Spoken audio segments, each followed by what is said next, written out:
চাঁদপুর জেলার কচুয়া থানার অন্তর্গত শিলাস্থান হাফিজিয়া মাদ্রাসার উদ্যোগে তাফসিরুল কোরআন মাহফিলের স্বনামধন্য সভাপতি ইসলামিক চিন্তাবিদ জনাব মাওলানা আবু বকর সিদ্দিকী কাশেমি দামাত বারকাতুহুমুল আলিয়া আলোচনা রেখে ধন্য করলেন হযরত মাওলানা নুরুল ইসলাম। আলোচনা রেখেছেন জনাব মাওলানা লোকমান হোসেন, হযরত মাওলানা শাহজালাল।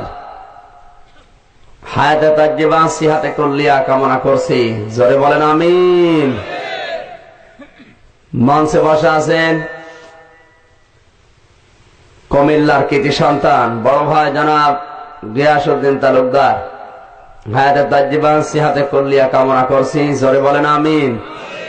সম্মানিত পরিচালক বড় ভাই জনাব মাওলানা কামাল হোসাইন দাওয়াত দিয়ে সেই কুষ্টিয়া থেকে পর্যন্ত কোরআনের কথাগুলো বলার জন্য যাদের মাধ্যমে এসেছি, ইসলামিক চিন্তাবিদ শিক্ষাবিদ অধ্যাপক মোহাম্মদ অলিউল্লাহ, জনাব মাওলানা মোশাররফ হোসেন, মাহফিলের বরেণ্য সদস্যবৃন্দ, মঞ্চে বসা ওলামা একরাম, সামনে বসা মুসলমান ভাইরা, পর্দার আড়ালের সম্মানিতা মা এবং বোনেরা, প্রাণ প্রিয় চাঁদপুরবাসী, আল্লাহর দরবারে শুকরিয়া জানাই যে কোরআনের মহব্বতে বাড়ি থেকে পর্যন্ত নিয়ে আসলেন এই রাতের বেলা। বিশ্বনবীর হাদিস কোরআনে কারীম বোঝার জন্য দিনের বেলা যদি আল্লাহর কোন বান্দা বের হয়, 1 ঘন্টা যদি ব্যয় করে 60 বছর নফল ইবাদতের চাইতেও বেশি সওয়াব আল্লাহ দান করে। আর ওটা যদি রাতের বেলা হয়, সওয়াব তো আরো বাড়তে থাকে। ফেরেশতা মণ্ডলী আল্লাহর দরবারে এই বান্দাগুলোর জন্য মাগফিরাত কামনা করতে থাকে। এই হাদিস অনুযায়ী লক্ষ লক্ষ ফেরেশতারা আল্লাহর দরবারে আমাদের জন্য এখন মাগফিরাত কামনা করছে। ফেরেশতারা নিষ্পাপ, তারা দোয়া করলে ফেরত যাবে, ফেরত দেবে, আল্লাহ কবুল হয়ে যাবে। আল্লাহ যেন কবুল করেন আজকের মাহফিল, জোরে বলেন আমিন। আপনারা জানেন আমি কোরআনে কারীম থেকে হাদিস থেকে বাস্তবতায় কথা বলি। একজন মুসলমান আখ ক্ষেত লাগিয়েছে, আখ বোঝেন?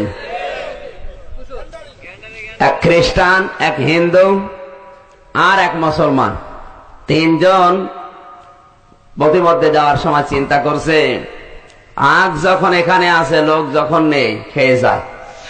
হিন্দু আর খ্রিস্টান 2 জন বলে ভাই আখ তো ছেড়বে না, মালিক নেই। মুসলমান বলে মালিক মানে আমার মুসলমান ভাইয়ের আখ, ভাইয়ের আখও যা আমার আখও তা, খান, অসুবিধা নেই। 3 জন 3টা আখ ভেঙে খেতে খেতে যাচ্ছে। জমির মালিক তাকিয়ে দেখে 3 জন, এই আখ পেলি কোথায়? বলে এই জমি থেকে নিয়েছে।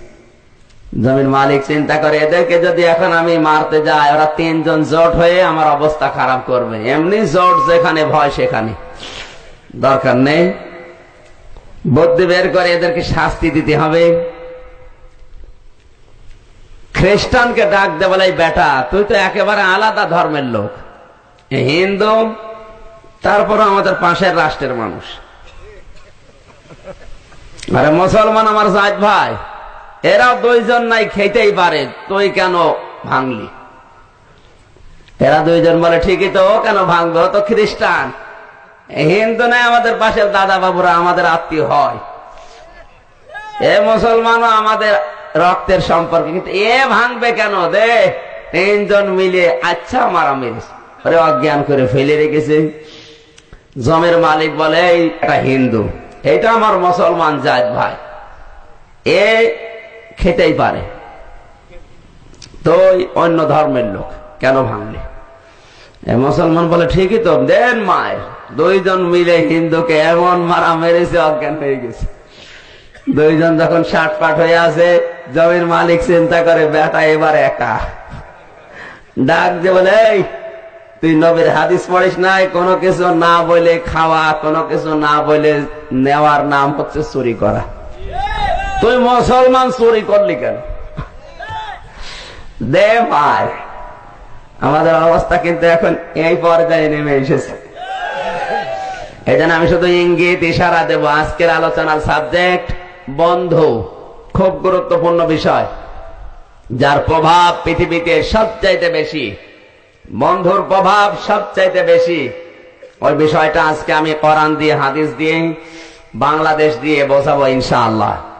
ওমা তাওফীকি ইল্লা বিল্লাহ, আলাইহি তাওয়াক্কালতু ওয়া ইলাইহি উনীব। জোরে বলেন আমিন। এসেছে কোরআন শুনতে, জোরে বলেন তো কি? আরো জোরে। শুধু 1-1.5 ঘন্টা 2 ঘন্টা না, কিয়ামত পর্যন্ত কেউ যদি কোরআন আলোচনা করে শেষ করা যাবে? আল্লাহ রাব্বুল আলামিন বলেন, কুল লাউ কানাল বাহরু মিদাদান লিকালিমাতি রাব্বি লানাফিদাল বাহরু ক্বাবলা আন তানফাদা কালিমাতু রাব্বি ওয়ালাউ জিনা বিমিসলিহি মাদাদা। সূরা বলেন আল্লাহু আকবার। সূরা কাহফের 109 নম্বর আয়াত। আল্লাহ পাক বলেন, নবী আপনি বলুন, তামাম পৃথিবীর পানিগুলো যদি কালি হয়ে যায়, গাছগুলো যদি কলম হয়ে যায়, মানুষ আর জিন মিলে যদি আমার কোরআনের ব্যাখ্যা দেখা শুরু করে, কিয়ামত হয়ে যাবে। আমার কোরআনে যে বক্তব্য দিয়েছি এর ব্যাখ্যা বিশ্লেষণ করে কোনোদিন শেষ করা যাবে না। সেই কোরআন নিয়ে আমরা বসেছি, যতদূর পারা যায় আলোচনা করে আমল করার চেষ্টা করব ইনশাআল্লাহ। দরুদ পড়ছি, সালাম পাঠাচ্ছে আমাদের নবী, বিশ্ব নবী, মানবতার বন্ধু মুহাম্মদুর রাসূলুল্লাহ সাল্লাল্লাহু আলাইহি ওয়াসাল্লামের প্রতি, যার আদর্শ পেয়ে আমরা খুশি না বেজার? সবাই তো? আজকের যে তেলাওয়াতকৃত আয়াত সূরা মায়েদা, কোন সূরা?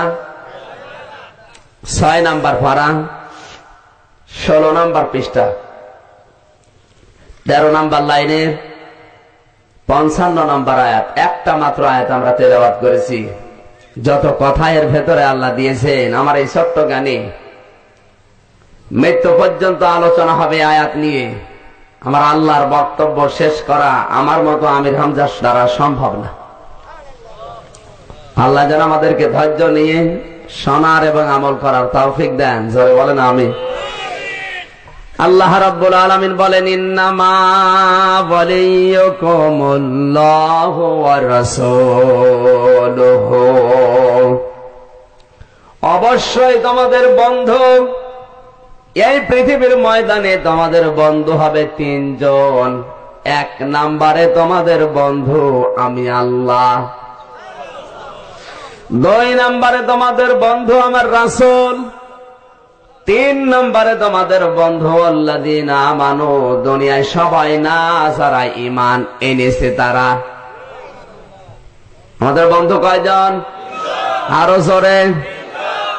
1 নম্বরে আমাদের মালিক আল্লাহ, 2 নম্বরে আমাদের লিডার, আমাদের নেতা রাসূল, 3 নম্বরে এই পৃথিবীতে যাদের ঈমান আছে। এখন ঈমান আছে কাদের? যে সমস্ত ঈমানদারকে বন্ধুরূপে গ্রহণ করার আদেশ আমার আল্লাহ দিচ্ছেন, এই ঈমানদার কারা? আল্লাহ পাক নিজে ব্যাখ্যা দিচ্ছেন, আল্লাযীনা ইউকিমুনাস সালাতা ওয়া ইউতুনাস যাকাতা ওয়া হুম রাকিউন। 1 নম্বরে যারা নামাজ কায়েমের আন্দোলন করে, 2 নম্বরে যারা যাকাত আদায় করে, 3 নম্বরে যারা রুকুকারীদের সাথে রুকু করে, যারা বিনয়ী। এই 3টে গুণ যাদের আছে এরা হচ্ছে ঈমানদার, এরা হবে তোমাদের বন্ধু। এটাই ছিল আয়াতের সরল অর্থ। এবার আসেন ব্যাখ্যার দিকে যায়। বন্ধু পৃথিবীতে সবচাইতে একটা পরিচিত কথা। বন্ধুর প্রভাবে মানুষ উপরে ওঠে, বন্ধুর প্রভাবে মানুষ নিচে নামে। অনেক ঘটনা হাদিস নিজেই পড়েছি বন্ধু সম্পর্কে। আল্লাহর নবী বলেন, এমন মানুষকে বন্ধু বানাবে যে লোকটার সাথে বন্ধুত্ব করলে ভালো ভালো কাজের সুযোগ পাওয়া যায়। এই জন্য নবীজি বলেন, আমি যদি বন্ধু হিসাবে আমার আল্লাহ বাদে কাউকে গ্রহণ করার জন্য সিদ্ধান্ত নিতাম, আল্লাহর পরে আমার বন্ধু হয়ে যেত হযরতে আবু বকর। কারণ আল্লাহর প্রভাব আমার ভেতরে সবচাইতে বেশি। আমার আল্লাহর পরে আবু বকরের মর্যাদা আমার কাছে সবচাইতে বেশি। আমার ভাইরা, বন্ধুর প্রভাব কত গুরুত্বপূর্ণ। কান খাড়া করেন। ফেরাউনের জীবন আমি পড়েছি, ও কিন্তু এত খারাপ ছিল না। ওর যে বন্ধু হামান টাক, ও মাঝে মাঝে ওকে শুধু ফুসলাতো। এই লোকটার নাম ছিল রামশিস। কাবুস সারাটা জীবন বাবাকে কষ্ট দিয়েছে।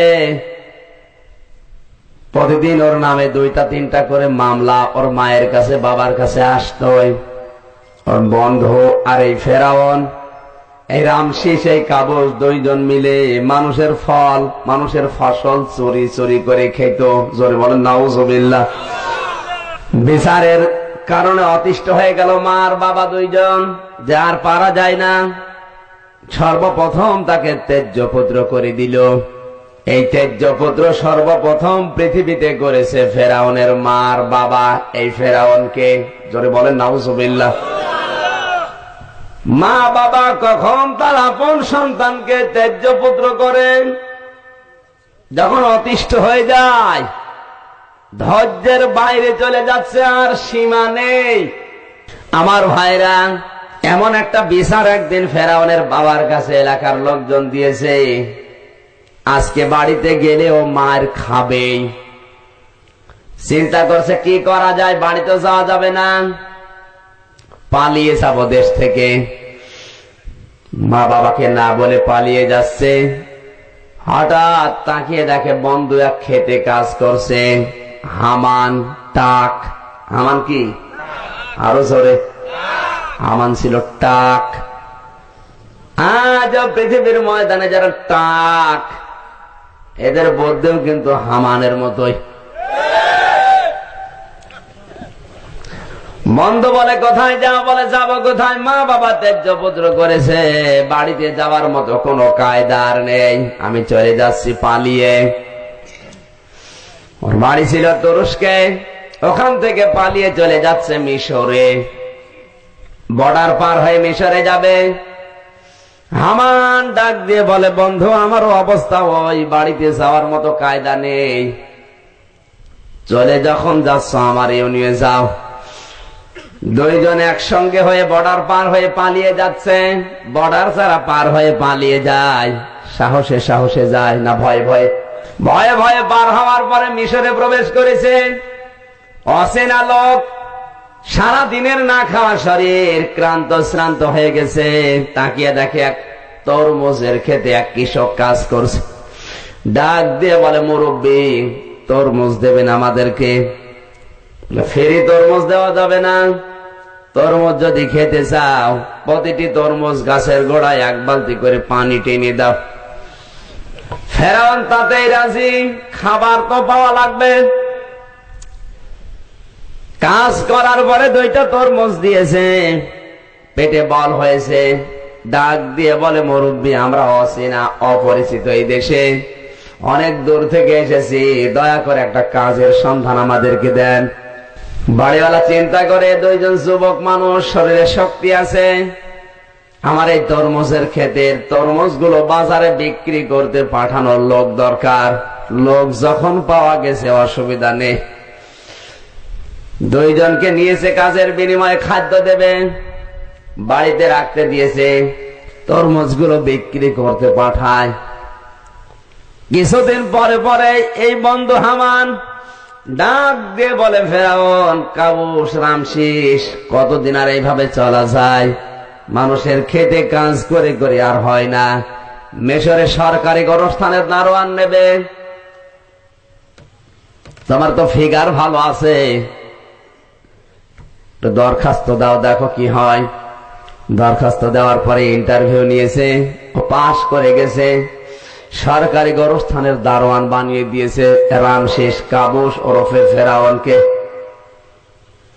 সরকারি গোরস্থানের দারোয়ান একা একা রাতের বেলা কি করি, বন্ধুকে নিয়ে এসে নেশা আড্ডা এ সমস্ত কাজ কারবার গলি গোরস্থানের ওই ছোট্ট ঘরে করে। আর বিশাল জীবনের ভেতরে দেখলাম কিছুদিন যাওয়ার পরে এই ফেরাউনকে বন্ধু বারবার ফসলায়, আর কতদিন এভাবে গোরস্থানের দারোয়ানি করবা, চুপ কর। ওই দেশে প্লেগ রোগ দেখা দিল, পাইকারি হারে মানুষ মরা আরম্ভ করেছে। মানুষ যখন একটা একটা করে মরে গোরস্থানে নিয়ে আসে, গোরস্থানে নিয়ে আসলে হামান বুদ্ধি দিচ্ছে, এখানে একটা কাজ করো, যারা আগে মাটি দিতে চাবে তাদের কাছ থেকে টাকা বেশি করে নাও। গোরস্থানে ঘোষ চালু করেছে সর্বপ্রথম ফেরাউনে, হামান বুদ্ধি দিয়ে টাকের বুদ্ধি মতো।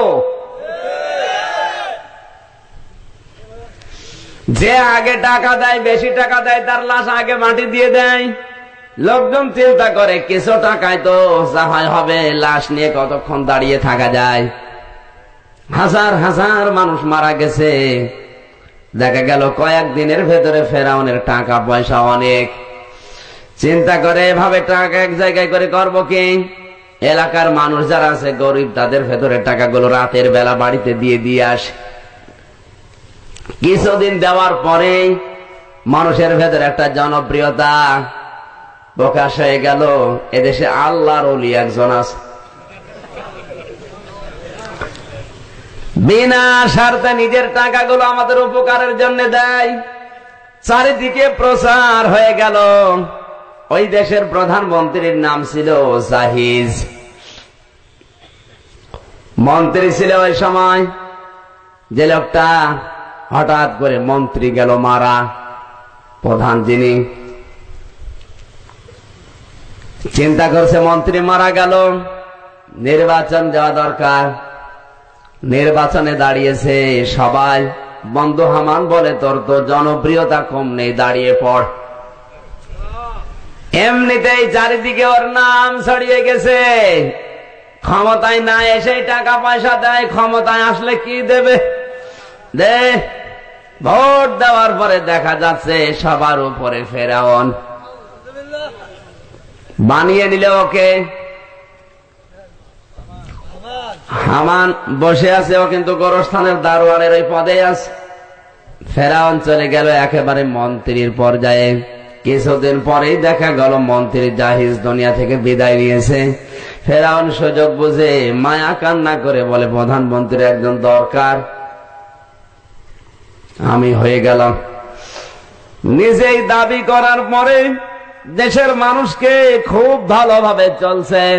কিছুদিন পরে হামানকে বলে, তুই আমার কাছে আয়, তোকে দূরে রেখে লাভ নেই। নিজের কাছে নিয়ে এসেছে, এমন তেমন জায়গা না, একেবারে স্বরাষ্ট্রমন্ত্রী বানিয়ে দিয়েছে। চলছে ভালোই দেশ। মাঝে মাঝে ডাক দিয়ে বলে, বন্ধু আরো উপরে ওঠা লাগবে। ফেরাউন বলে, আর কোথায়? ছিলাম তরমুজের ক্ষেতের কর্মচারী, ওখান থেকে সরকারি গোরস্থানের দারোয়ান, এরপরে হয়েছি মন্ত্রী, এরপরে প্রধানমন্ত্রী, আর কত উপরে যাব, সিঁড়ি তো নেই। হামান বলে, বন্ধু সিঁড়ি আরো একটা বাকি আছে। কি সিঁড়ি? তুমি যদি এখন খোদা দাবি করো, এই সিঁড়িটাই বাকি আছে। ফেরাউন বলেন, না, দেশের মানুষ এখনো অত আত্মভোলা না, এখনো ঐশী গ্রন্থ এই দেশে চলে, এখনো আসমানের আওয়াজ এই দেশের মানুষ মেনে চলে। এখন দাবি করলেই মানুষ মেনে নেবে তা না। হামান বুদ্ধি দিচ্ছে, বন্ধু একবারে না, তুমি শুধু দাবি করো আনা রব্বুকুম আলা, এটা প্রতিষ্ঠিত করার জন্য আমি হামান সর্বাত্মক চেষ্টা করব। একদিনে 2 দিনে না 40 বছর আমি সময় নিলাম তোমার কাছে। প্রথম 10 বছর ওই দেশের শিক্ষা ব্যবস্থায় ঐশী বাণীগুলো দূর করে দিতে হবে। আসমানের যে আওয়াজগুলো শিক্ষা ব্যবস্থায় আছে, 10টা বছর শিক্ষা ব্যবস্থা থেকে আসমানের আওয়াজ, আল্লাহর আওয়াজ একটা একটা করে তুলে দিতে হবে। 10টা বছরের পরে মানুষ যে শিক্ষা ব্যবস্থায় আসবে, আল্লাহ বলতে তখন আর কাউকে তারা চিনবে না। বাকি 10 বছরে ওই দেশের আলেম যারা আছে ওদেরকে বন্দী করো, কারণে অকারণে হত্যা করো। 10টা বছর পরে আলেম যখন একেবারে নিধন হয়ে যাবে, ঐশী গ্রন্থ শিক্ষা দেওয়ার মতো আর কাউকে পাওয়া যাবে না। 3 নম্বরে তোমাদের দায়িত্ব হবে ওই দেশে নারী পুরুষ এক জায়গায় চাকরি করার ব্যবস্থা করে দেবে। 10টা বছর যদি একাধারে নারী পুরুষ এক জায়গায় পর্দা ছাড়া চাকরিতে লেগে যায়, যেখানে পর্দা নেই ওখানে শয়তানও বসে নেই। শয়তান বসে থাকবে না, ও নিজেদের ভেতরে কাজ করবে। জেনা ব্যভিচার বাড়তে থাকবে, বিবাহ সাথে আস্তে আস্তে বিলুপ্ত হয়ে যাবে। জেনা ব্যভিচারের মাধ্যমে যে সন্তানগুলো দুনিয়া আসবে, একটাও আল্লাহর ওলি হবে না, সব হবে জারজ। 10 বছর যদি ভাবে জারজ তৈরি হতে থাকে, 10টা বছরে যত জারজ সন্তান তৈরি হবে, ওই জারজ সন্তানগুলোকে দিয়ে তোমার প্রশাসনের দায়িত্বে লাগিয়ে দেবে। 10 বছর যদি প্রশাসনের দায়িত্বে এই জারজ সন্তানগুলো পালন করে, এদের মা বাপ ঠিক থাকবে না, মন মতো কাজ এরা চালাবে। তোমার বিরুদ্ধে কেউ কথা বললে এই 10,000 রেডি হয়ে যাবে। চলতেছে এইভাবেই কাজ, বন্ধুর কথা মতো। 1টা 2টা করে না, 40 বছর পরে দাবি করেছে আনা রব্বুকুমুল আ'লা। আর কোন খোদা, কোন রব পৃথিবীতে নেই, সবচেয়ে বড় রব আমি। জোরে বলেন নাউজুবিল্লাহ। আমার ভাইয়ের আমি শিক্ষা দিচ্ছিলাম, ফেরাউন কিন্তু এই পর্যায়ে ছিল না। ওর জীবনটা আমি পুরা পড়ে দেখেছি, ও কিন্তু এত খারাপ ছিল না। ওর প্রভাব সবচাইতে বেশি পড়েছে বন্ধু হামান টাক। কথা বলেন না কেন? আজ পৃথিবীতে অনেকে এত খারাপ না। এই যে বুশ, বেলোয়ার, এরা কিন্তু এত খারাপ না। এদেরকে এই বন্ধুগুলো আশপাশে যারা আছে, এই হামান টাক, এরা শুধু বারবার ফোসলায়। ওই প্রভাব যদি আজ পৃথিবীতে কারো ভেতরে পড়ে, ও কিন্তু ফেরাউনের চাইতেও মারাত্মক হয়ে যায়। ফেরাউন ছিল পুরুষ মানুষ, আর শয়তান এই পৃথিবীতে টার্গেট পুরুষ মানুষকে নেয় না। শয়তানের টার্গেট সর্বপ্রথম থাকে মহিলা। আল্লাহ রাব্বুল আলামিন 1500 বছর আগে জানিয়েছে, ইন্না কাইদাশ শাইতানি কানা যায়ীফা। সূরা নিসা 5 নম্বর পারার 9 নম্বর পৃষ্ঠা 3 নম্বর লাইনে 76 নম্বর আয়াতের শেষের অংশে আছে, আল্লাহ বলেন পৃথিবীতে শয়তানের যত চক্রান্ত হতে পারে সবই দুর্বল। দাঈফ মানে দুর্বল, দাঈফা মানে একেবারেই দুর্বল। সিস্টেম অপর পৃষ্ঠায় দেখুন। কিন্তু আল্লাহ যেখানে মহিলাদের চক্রান্তের কথা ঘোষণা দিয়েছেন, ওই জায়গায় দাঈফা দেননি।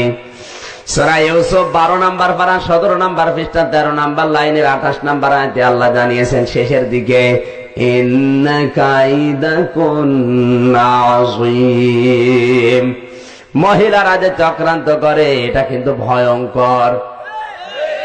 কাইদাকুন্না আযীম দিয়েছেন আল্লাহ। মহিলাদের চক্রান্ত কি? আরো জোরে। আল্লাহ বলেন শয়তানের চক্রান্ত দুর্বল আর মহিলাদের চক্রান্ত ভয়ঙ্কর। আয়াত দুইটি পাশাপাশি রেখে আমি বের করেছি, পৃথিবীতে এখন ষড়যন্ত্র শয়তানেরা চলে না। যত জায়গায় ষড়যন্ত্র সব মহিলাদের। যেই পরিবারে দেখবেন স্বামী স্ত্রী দুইজনে চাকরি করছে, শান্তির তাল বর্ষাও নেই। কথা বলেন। ওপর থেকে ভেতরের অবস্থাটা বোঝা যায় না। আপনি ওপরে মনে করছেন খুব আরামে আছে, লোকটা বউ দিয়ে চাকরি করাচ্ছে, কিন্তু মেয়েরা যার কাছে সময় বেশি দেয় তার সাথে সম্পর্ক বেশি হয়। স্বামীর কাছে থাকে মাত্র 3 ঘন্টা, সাহেবের কাছে থাকে 21 ঘন্টা। যে যার সাথে সময় বেশি দেবে মহব্বত তার সাথে বাড়বে। কথা বলেন। এখানে বাংলাদেশে যেই পরিবারে দুইজনে চাকরি করছে, ওপর থেকে মনে হয় দুইজনে টাকা পয়সা কামাই করে কত আরামে আছে, কখনো না। আমি যতগুলো পরিবারের খোঁজ নিয়েছি সবই মনে হয় জাহান্নামের অগ্নিকুণ্ডে আছে। ডোন্ট কেয়ার, কিছু মনেই করে না স্বামীকে। স্বামী যে একটা মানুষ, ওর কাছে ওর সাহেবই বড়। স্বামীর বেতন 12,000, স্ত্রীর বেতন 20,000। পরিশ্রম করে স্বামী বাড়িতে এসে ডাক দিয়ে বলে, স্ত্রী এক গ্লাস পানি ঢেলে দাও। পানি ঢেলে দেবো মানে তোমার চাইতে বেতন আমার কম। তোমার 12,000, আমার 20,000। তোমার ডিউটি 8 ঘন্টা, আমারও 8 ঘন্টা, কিনা আরো উপরি কামাই করা লাগে। আমার সাহেবের মন জয় করা লাগে। বেশি ঝামেলা করবা না, পানি ঢেলে খাও আর আমার ঢেলে দাও। স্বামী চিন্তা করছে পানি ঢেলে দেওয়ার কথা বলেও তো ভুল করলাম। ঠিক আছে, পানির বিষয়টা গেল। মশারে একটু টাঙাও, আমি ক্লান্ত। স্ত্রী বলছে, মশারে টাঙাবো কেন? বেতন তো আমার কম না, দরকার হয় মশারে টাঙিয়ে নাও। স্বামী চিন্তা করে, কথা যদি বেশি বলি আর মারধর করি, ও ছাতা যাবে চলে, তখন আমি বউ পাবো কোথায়? ঠিক আছে, মশারি টাঙানোর দরকার নেই, তবে সারা রাতের ভেতরে যে আগে কথা বলবে সেই মশারি টাঙাবে। স্ত্রী বলছে, ঠিক আছে, স্টপ। দুইজন চুপ করে আছে। ঘরের পেছন দিয়ে যাচ্ছিল চোর। চিন্তা করছে, আল্লাহ, সারা জীবন এরা কত টাকা পয়সা দুইজন উপায় করেছে, চুরি করতে পারিনি, আজকে সুযোগ যায়। বাড়ির ভেতরে প্রবেশ করার পরে দেখে দুইজনই শুয়ে আছে, তাকিয়ে আছে, কিন্তু কথা বলছে না। স্ত্রী আঁচল থেকে চাবিটা নিয়েছে, আলমারি খুলেছে, সব যা পাই নাই। দুইজন দেখে, কথা বলে না, মশারি টাঙানোর ভয়ে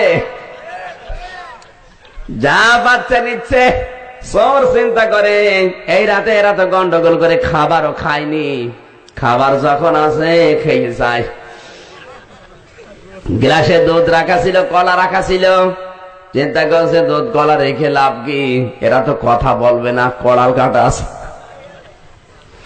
সবগুলো খেয়ে সোনা দানা টাকা পয়সা এক জায়গায় পড়লো, করে নিয়ে যখন ওই মশারিটাও নিয়েছে, বের হয়ে চলে যাচ্ছে। স্ত্রী চিন্তা করে, সারা জীবন এত কষ্ট করে কামাই করলাম, খেয়ে না খেয়ে গুলি মারি তোর মশারি টাঙানোর। ডাক দিয়ে বলে, এই চোর দাঁড়া। স্বামী বলছে, মশারি টাঙা।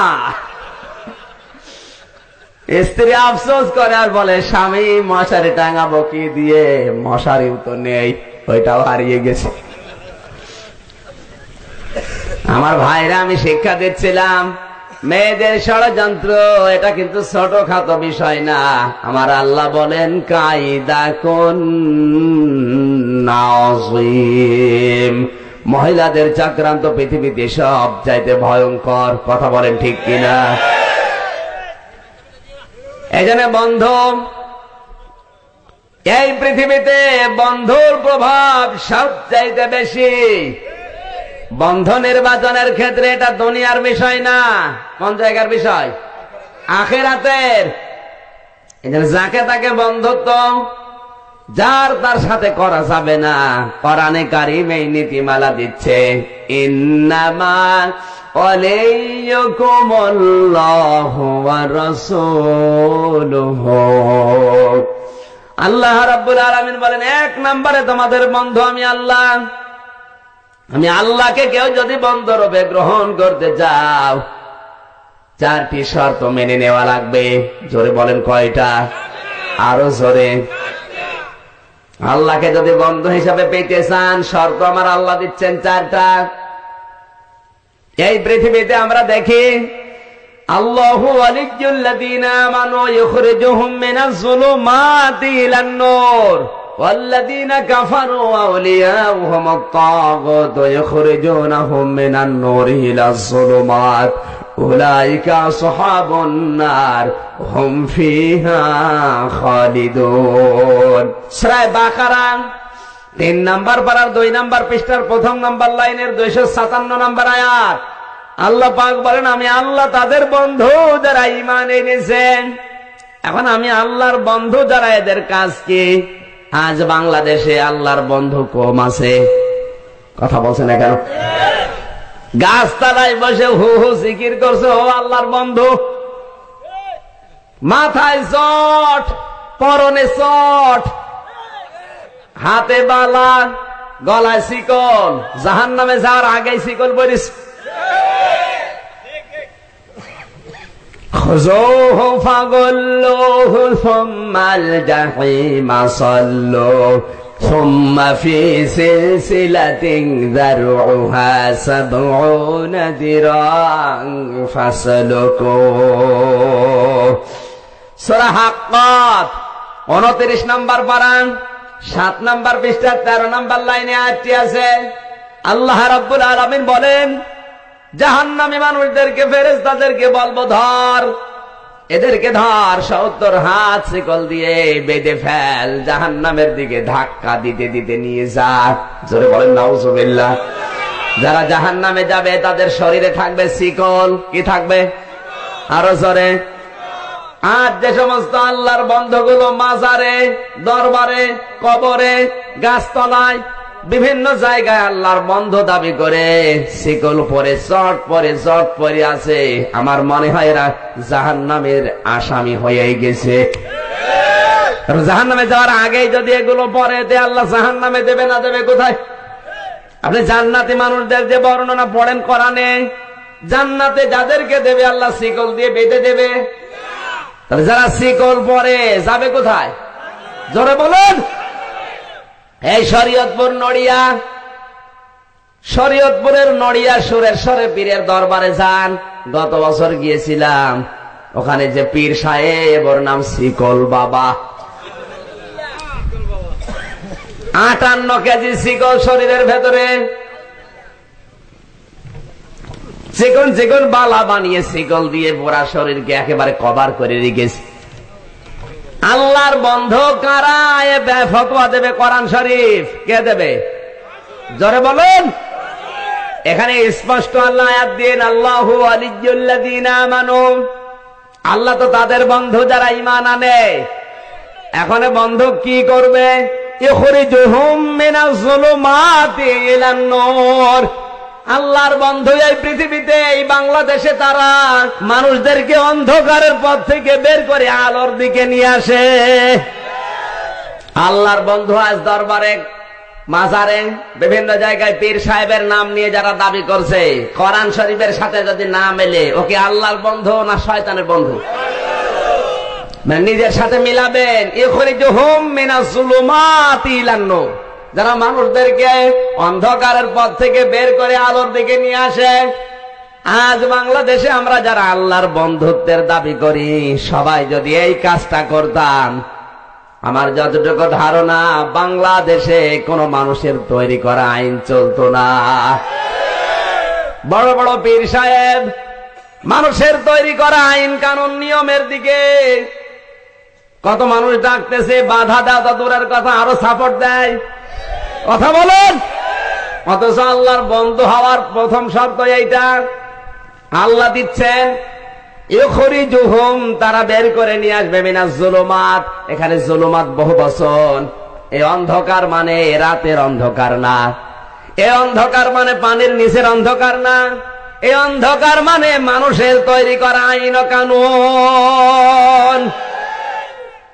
ও চাঁদপুরের মানুষেরা, কান খাড়া করে শোনেন। অমাং দাওয়া বিদাওয়াল জাহিলিয়্যাতি ফাহুয়া মিন জুসাইয়্যি জাহান্নাম ওয়া ইন সামা ওয়া সাল্লা ওয়া সামান্নাহু মুসলিম।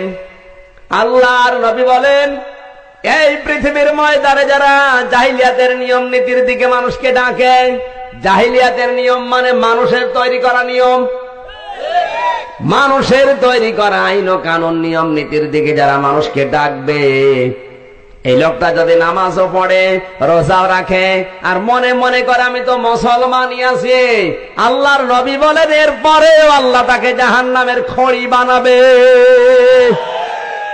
এই হাদিসটা যদি 100 ভাগ বিশ্বাস করেন, বাংলাদেশের সাথে মিলান, কত আল্লাহর ওলি দাবি করে আজ জাহান্নামে যাবে। কত পীর সাহেব এই হাদিসের সাথে মিল নেই। কথা বলেন। বড় বড় জুব্বা গায়ে দিয়ে, পাগড়ি মাথায় দিয়ে, হাতে তসবিহ নিয়ে মনে হচ্ছে জান্নাত থেকে পালিয়ে এসেছে, কিন্তু জাহান্নামে যাওয়ার যে গুণগুলো সবার ভেতরে। মানুষের তৈরি করা নিয়ম কানুনের দিকে মানুষ ডাকে, ও বাধা তো দেওয়া দূরের কথা আরো সাপোর্ট করে। কথা বলেন না কেন?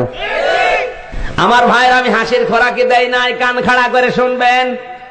আপনি যেই হন না কেন, আল্লাহর ওলি হওয়ার জন্য, আল্লাহর বন্ধু হওয়ার জন্য আল্লাহ শর্ত দিচ্ছেন, যতক্ষণ পর্যন্ত মানুষের তৈরি করা নিয়ম নীতির দিক থেকে একমাত্র ইসলাম, ইন্নাদ-দীনা ইনদাল্লাহিল ইসলাম।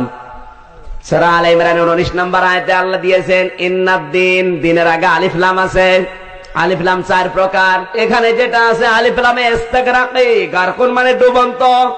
এখানে যেটা আছে এই আলিফ লাম নির্দিষ্ট করার জন্য দিয়েছে। এখন যদি বলি আমি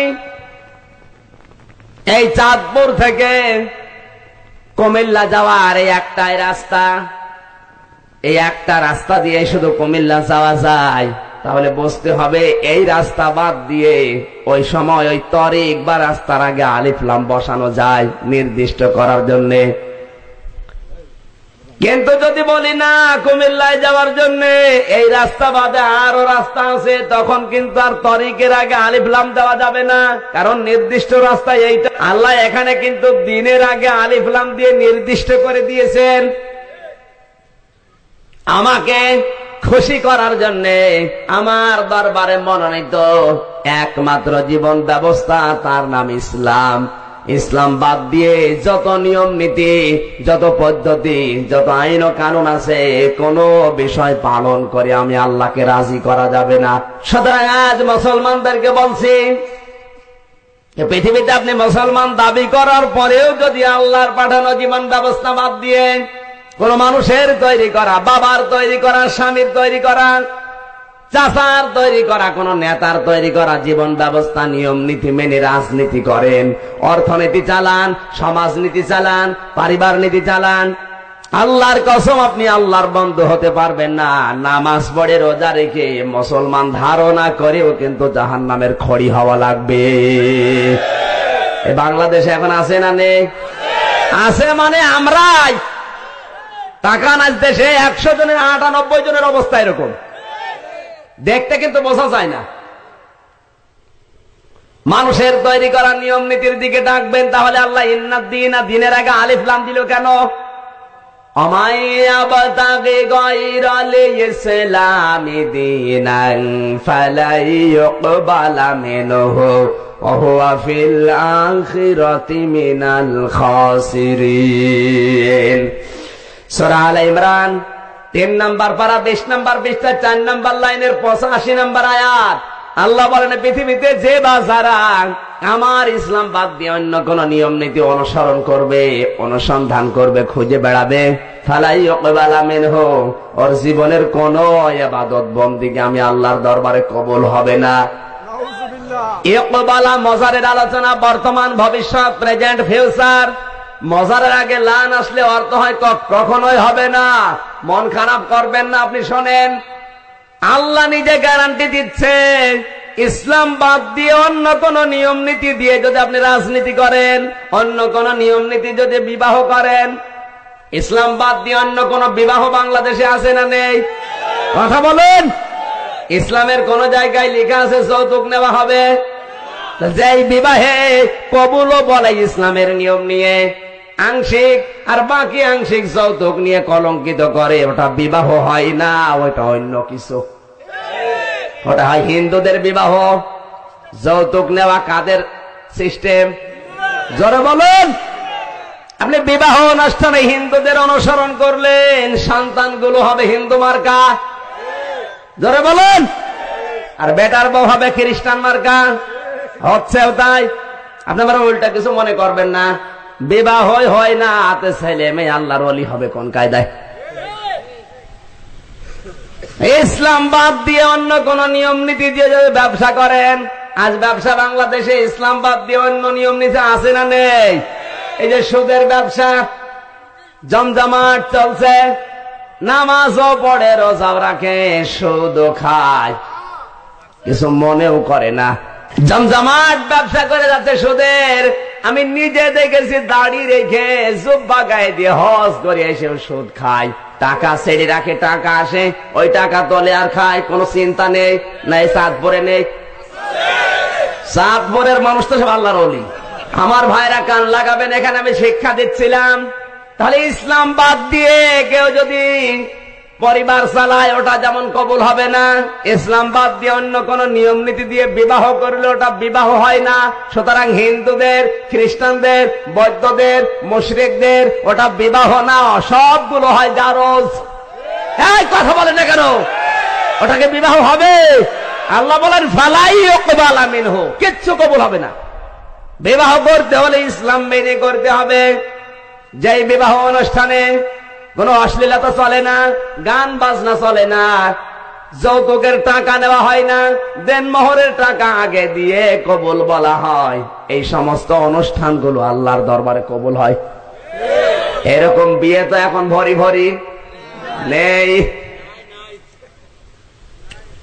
বড় হুজুর ছেলে বিয়ে দেবে, মোটর সাইকেল ছাড়া রাজি না।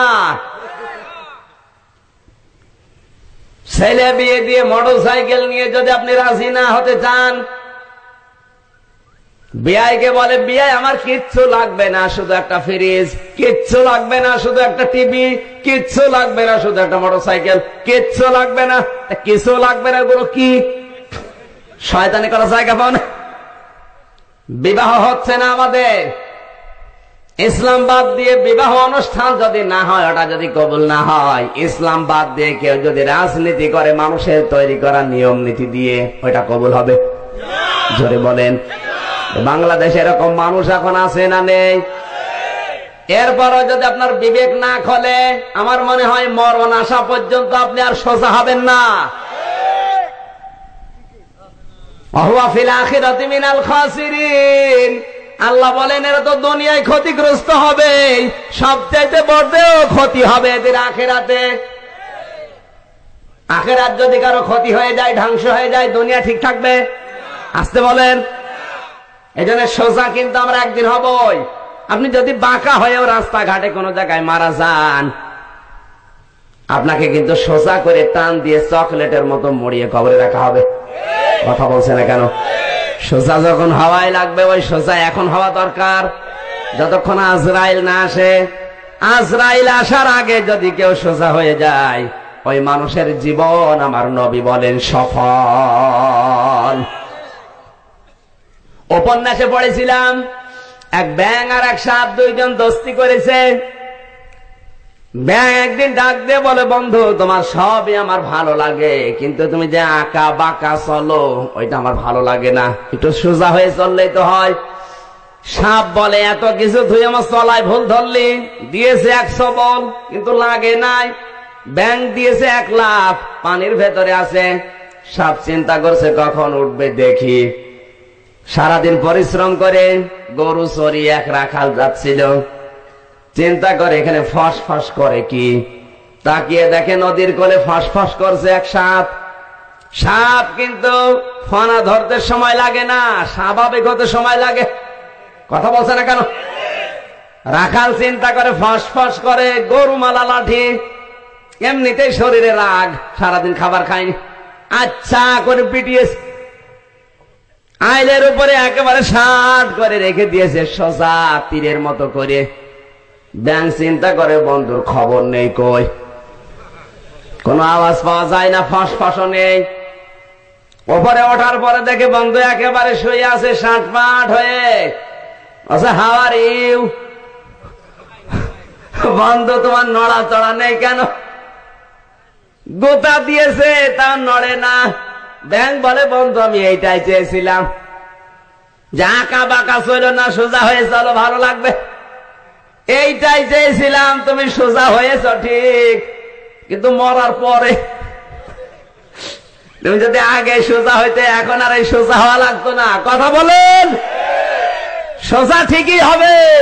মানুষের তৈরি করা নিয়ম নীতির দিকে ডাকেন, সোজা করে আল্লাহ কিন্তু কবরে দেবে।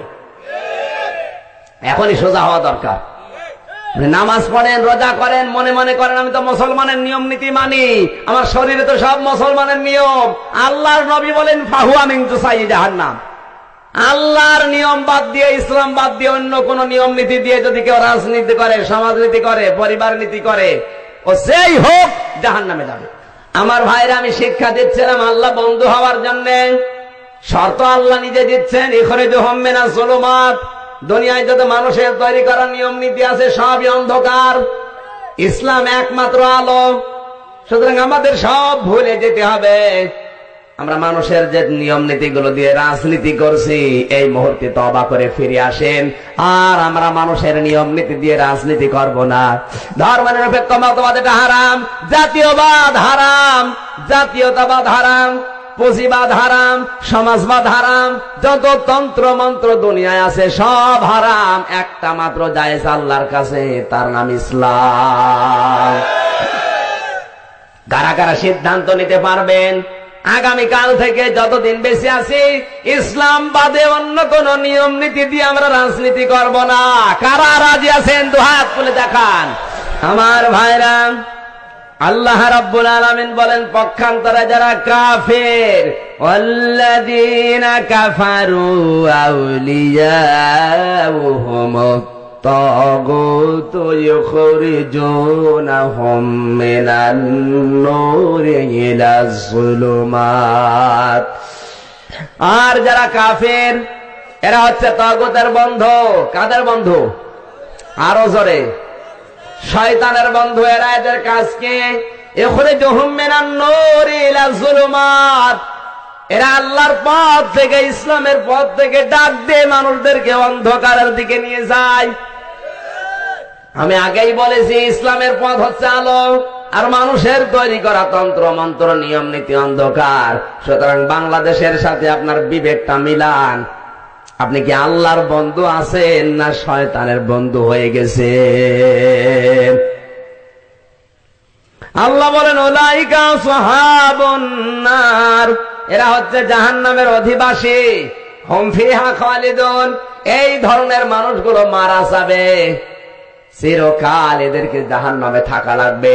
আপনি হজ করলেও জাহান্নামে থাকবেন, নামাজ পড়লেও জাহান্নামে থাকবেন, রোজা রাখলেও জাহান্নামে থাকবেন, হালাল ব্যবসা করলেও জাহান্নামে থাকবেন, যদি মানুষের তৈরি করা নিয়ম নীতির দিকে মানুষকে ডাকেন। কথা বলুন, এদেশে আছে না নেই? কার কার চরিত্র এরকম নিজের বিবেকের কাছে প্রশ্ন করেন। শুধু ওয়াজ শোনা না, আজ দেশে ইসলামটা আসে না এই কারণে। মানে আল্লাহর বন্ধু দাবি করছে, দরবারে বসে বসে হু হু করে। ওরে শয়তান, আল্লাহর বন্ধু দাবি করলে ইসলাম নিয়ে রাজনীতি করা লাগবে, কারণ এইটাই একমাত্র আলোর পথ। মানুষের তৈরি করা নিয়ম নীতির দিকে সাপোর্ট করে, ওরা আল্লাহর বন্ধু। ও আল্লাহর নাম শয়তানের বন্ধু। আর যাই পীর গুলো, যাই ওলি দাবি করা মানুষগুলো, আওলাদ রাসূল হোক, নায়েবে রাসূল হোক, বিশ্ব ওলি হোক আর বিশ্ব আশিকের রাসূল হোক, যে শয়তানগুলো ইসলাম দিয়ে রাজনীতি করে না, মানুষের তৈরি করা নিয়ম নীতিকে সাপোর্ট করে, আরো তলে তলে সাহায্য করে, এরা একমাত্র শয়তানের বন্ধু। দলিল সূরা বাকারা 257 নম্বর আয়াত। যদি বিশ্বাস না করে তাফসীর গুলো পড়ুন। আমার ভাইরা, আল্লাহ রাব্বুল আলামিন বলেন আমি আল্লাহ যাদের বন্ধু, আমার সাথে বন্ধুত্বের শর্ত প্রধানত 4টা। কয়টা? আরো জোরে। আমরা আল্লাহর বন্ধু হতে চাই, আরো জোরে। পৃথিবীতে আমরা বন্ধুত্বের নিয়মে কি দেখি? কেউ যদি কারো বন্ধু হতে চায় প্রথমে চিঠি লেখে, মোবাইলে মেসেজ দেয়। কথা বলে না কারো? আমি যদি গিয়াসউদ্দিন তালুকদার ভাইয়ের সাথে বন্ধুত্ব করতে চাই প্রথমে চিঠি দেব, এরপরে মোবাইল করব, মেসেজ পাঠাবো। কথা বোঝা যাচ্ছে না? এরপরে দিনে দিনে বন্ধুত্ব গাঢ় হবে, এরপরে হাদিয়া তোফা যাবে, যত দিন যাবে বন্ধুত্ব বাড়বে। নিয়ম তো এটাই। আমার আল্লাহ পাক বলেন আমার বান্দা বান্দি যদি আমার সাথে বন্ধুত্ব করতে চায়, আমি আল্লাহ তাদেরকে একটা চিঠি দিয়েছি, তার নাম কোরআন। আমি আল্লাহর চিঠির নাম কি? আরো জোরে। এই কোরআনে কারীম আমার চিঠি। বন্ধু বন্ধুর চিঠি পেলে প্রথমে পড়ে, এরপরে পথে লাইন লাইন বসে, এরপরে বসার পরে চিঠির ভেতরে যে নির্দেশগুলো দিয়েছে, ওসিয়ত গুলো দিয়েছে মেনে চলে। শুধু এগুলোই না, চিঠির ভেতরে যদি বন্ধু লিখে দেয় এই কথাগুলো মানুষকে জানাবে, ওটা জানিয়েও দেয়। আল্লাহ পাক বলেন আমার চিঠি ঠিক এই রকম, 1 নম্বরে আমার চিঠি পড়া লাগবে, 2 নম্বরে আমার চিঠি বোঝা লাগবে, 3 নম্বরে আমার চিঠি আমল করা লাগবে, 4 নম্বরে চিঠি মানুষের কাছে পৌঁছানোর নিয়ত করা লাগবে। আজ বাংলাদেশে এরকম চিঠি পড়ার মতো বন্ধু জোরে বলেন।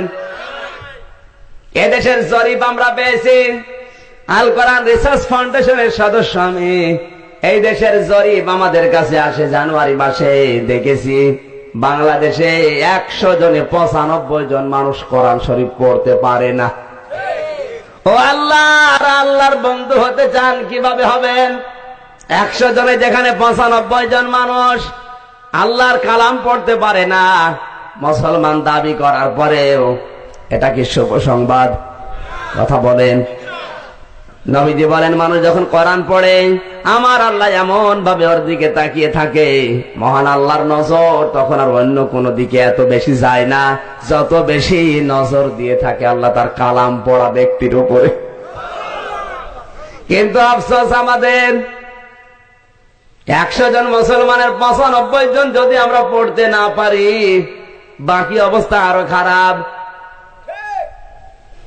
যারা জানেন না আজ ভর্তি হয়ে যান আপনাদের মাদ্রাসা, এখানে সুযোগ আল্লাহ করে দিয়েছে। আল্লাহর সাথে যদি বন্ধুত্ব করতে চান, আল্লাহর এই চিঠি কোরআনে কারীম আপনাকে শেখায় লাগবে। কথা বলেন না কেন? আপনি যদি চিঠি পড়তে না পারেন তো বন্ধু কি বলেছে আপনি জানবেন কি করে? সুযোগ যখন আল্লাহ করে দিয়েছে, এখান থেকে যে বয়সের মানুষ আপনি হন, এখন থেকে চেষ্টা করেন আমি পড়বো কোরআন, যতদিন বেঁচে আছি আমি শিখবই। কোরআনে কারিমে আল্লাহ চার জায়গায় দিয়েছেন, ওয়ালাকাদ ইয়াসসারনাল কুরআনা লিযিকরি ফাহাল মিন মুদ্দাকির। সূরা কমারের 4 জায়গায় আল্লাহ দিয়েছেন 17 নম্বর আয়াত, 22 নম্বর আয়াত, 32 নম্বর আয়াত, 40 নম্বর আয়াত। এক আয়াত আল্লাহ 4 বার দিয়েছেন, ওয়ালাকাদ ইয়াসসারনাল কুরআনা লিযিকরি, আমার এই কোরআন আমি সহজ করে দিয়েছি, ফাহাল মিন মুদ্দাকির, এরপরেও কি কেউ নেই এখান থেকে উপদেশ নেওয়া? আল্লাহ যদি আফসোস করে আমাদের উপরে, এই আফসোস থাকতে দেওয়া যায়? জোরে বলেন। যারা পড়তে পারেন না আজ সিদ্ধান্ত নেন, আপনি যদি এখন এই কায়দা কিনে সকালবেলায় মাদ্রাসায়, চাঁদপুরের এই কসুয়া মাদ্রাসায় ভর্তি হয়ে যান, আপনি যদি নাও পড়তে পারেন, শুধু যদি চেষ্টায় থাকেন, এই অবস্থায় যদি মারা যান, কিয়ামতে আমার আল্লাহ তালবে ইলম বলে মাফ করে দেবে। তালবে ইলম অবস্থায় কেউ যদি মারা যেতে পারে, ওর কোনো হিসাব নেই। যারা এলেম তলব করে, যারা ওদের পায়ের নিচে ফেরেশতারা নূরের পর বিছিয়ে দেয়। ইমাম গাজালি রাহমাতুল্লাহ আলাইহি বলেন, তার জীবনীতে দেখলাম প্রতিদিন মাদ্রাসায় যাওয়ার আগে এক কাঁধে কোরআন এক কাঁধে হাদিস নিয়ে যায়। ওই দেশে একজন ধনী মানুষের মেয়ে, নাম তার মেরি, দোতলা বাড়ি থেকে রাস্তার দিকে তাকিয়ে দেখে পাগড়ি মাথায় দিয়ে 22-23 বছরের একটা যুবক ছেলে প্রতিদিন মাদ্রাসায় যায়। এত সুন্দর চেহারা, চাঁদের মতো, দেখে ওর মনটা গলে গেছে। শয়তান ওর মনের ভেতরে দিচ্ছে ওকে চোখে। একদিন মা বাবা বাড়িতে নেই, বাড়ির কাছের মেয়েকে ডাক দিয়ে বলে, ওই যে হুজুর যাচ্ছে, বলো। এই বাড়িওয়ালার মেয়ে মেরি ডাকতেছে, একটা প্রশ্ন করবে। কাজের মেয়েটা বেশি, আসসালামু আলাইকুম হুজুর, আমাদের ম্যাডাম আপনাকে ডাকতেছে, একটা প্রশ্ন করবে। তিনি চিন্তা করলেন, নবীজির হাদিস বাল্লিগু আন্নি ওয়ালাউ আয়া, কোন কথা যদি জানো পৌঁছিয়ে দাও, একটা বাক্য হলেও মানুষের কাছে পৌঁছাতে হবে, এটা নবীর আদেশ।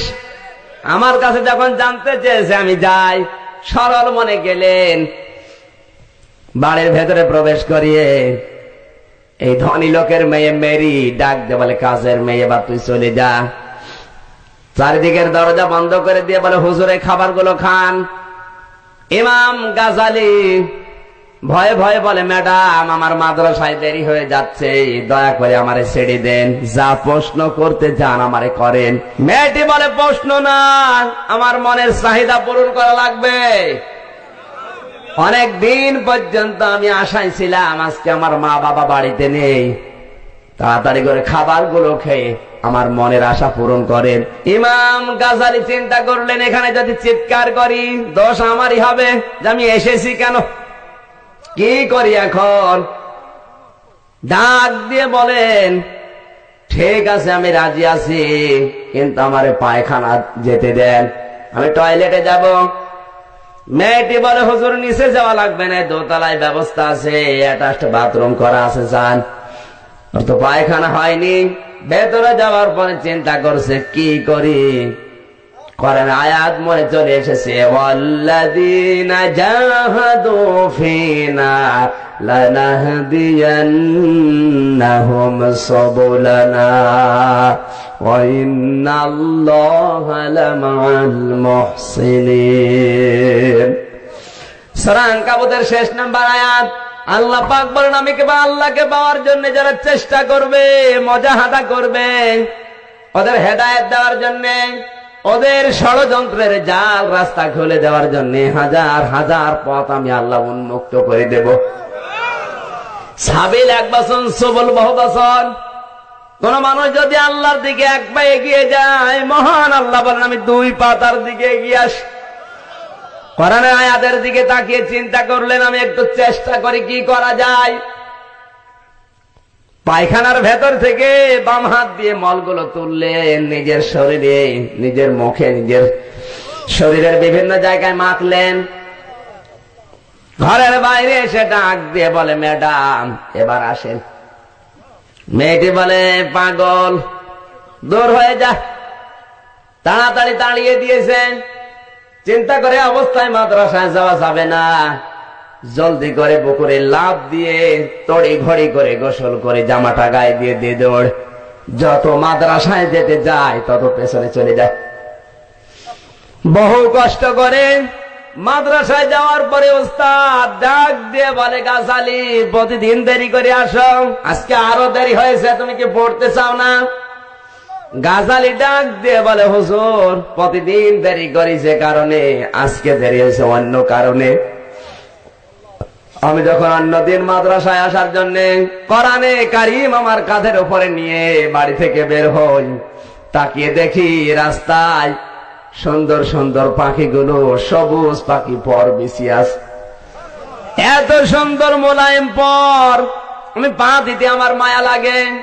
এক হাতে কোরআন শরীফ ধরে আর এক হাত দিয়ে ওগুলো সরিয়ে সরিয়ে আসতে আমার দেরি হয়ে যায়। কিন্তু আজকে হয়েছে এই কাজ। আজকে আমি বের হওয়ার পরে যত তাড়াতাড়ি আসতে চাই, এত পাখি আজকে আমার পায়ের নিচে এসে দানাগুলো বিছিয়ে দেয়, বারবার সরিয়ে সরিয়ে আসতে আমার দেরি হয়ে গেছে। গাছালি মনে করছে, হুজুর মনে হয় আমার এই পায়খানার গন্ধ পেয়ে গেছে, তড়ি ঘড়ি করে গোসল করেছি, মনে হয় শরীরের গন্ধ এখনো যায়নি, এই কারণেই হুজুর মনে হয় হাসতেছে। ওস্তাদ ডাক দিয়ে বলে, আমি হাসি এই কারণে না, অন্য কারণে। পিয়নকে বলে, ঘন্টা পিটিয়ে দাও। ওরা মাদ্রাসার ছাত্ররা হল রুমের ভেতরে একত্রিত হও। টেবিলের উপরে ইমাম গাছালিকে তুলে দিলেন। ডাক দিয়ে বলে, আমার ছাত্ররা, দুনিয়ায় জান্নাতি মানুষ দেখে যদি চক্ষু শীতল করতে চাও, ইমাম গাছালির দিকে তাকাও, এটা আল্লাহর জান্নাতি মানুষ। কারণ ওর পায়ের নিচে যে পাখিগুলো পর বিছিয়েছে, ওটা পাখি না, ওটা নূরের ফেরেশতা।